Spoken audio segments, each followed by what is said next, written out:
കാസർഗോഡ് വാർത്തകൾ. കാസർഗോഡ് വാർത്ത. മൊഗ്രാലിലെ മുഹമ്മദിന്റെ വീട്ടിൽ കള്ളം കയറി. മോരാലത്തെ മുഹമ്മദിന്റെ പൊരയില് കള്ളം കയറി. മതിൽ ചാടിയാണ് കള്ളൻ വീട്ടുവളപ്പിൽ കടന്നത്. ബര തുള്ളിയിട്ടാണ് കള്ളന് പെരന്റെ പൾപ്പിലേക്ക് കയറിയത്. കള്ളൻ വാതിൽ തുറക്കുന്ന ശബ്ദം കേട്ടുണർന്ന മുഹമ്മദിന്റെ ഭാര്യ ആസിയ ഉറക്കെ നിലവിളിച്ചു. കള്ളൻ പാല് തുറക്കുന്ന കൂറ്റ് കേട്ടിട്ടണിച്ച മുഹമ്മദിന്റെ ഓള് ആസിബി വെച്ചും കൂക്കി. നിലവിളി കേട്ട് മുൻവശത്തുകൂടി കയറിയ കള്ളൻ അടുക്കളവാതിലൂടെ ഇറങ്ങിയോടി. കൂക്കുന്ന കേട്ടിട്ടാകുമ്പോ കൊട്ടിൽപ്പറത്തിലെ കയറിയ കള്ളന് കുച്ചിൽപ്പുറത്തിലെ കീഞ്ഞിട്ട് പാഞ്ഞി. ഓടുന്ന സമയത്ത് അടുക്കളപ്പുറത്തുണ്ടായിരുന്ന ചളിയും പായലും ചവിട്ടി കള്ളൻ വഴുതി വീണു. പായുമ്പോ കുച്ചിൽപ്പുറത്തിലെ കുറെ ചീച്ചലും പാമ്പാഞ്ചും പിടിച്ചിട്ടുണ്ടായിന്. ആടെ ചവിട്ടിയിട്ട് കള്ളന് ചാറിയിട്ട് പോണ്. അനക്കം കെട്ടെത്തിയ അയൽക്കാർ കള്ളനെ പിടിച്ച് പോലീസിൽ ഏൽപ്പിച്ചു. അജനെ കേട്ടിട്ട് വന്ന നരക്കാർ കള്ളനെ പിടിച്ചിട്ട് പോലീസിന് കൊടുത്തു.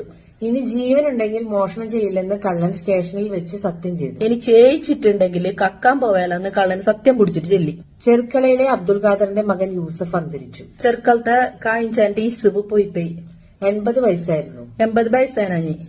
സുഖമില്ലാതെ കിടപ്പിലായിരുന്നു. കയ്യാത്ത കടത്തത്തിലായിട്ടുണ്ടായിരുന്നു. മക്കൾ ഇസ്മായിൽ, അബ്ദുള്ള, അബൂബക്കർ, അബ്ബാസ്, സുഹറ, സൈനബ. മക്കോ ഇസ്മാലി, അദ്ല, ഔക്കർഞ്ഞി, അംബാ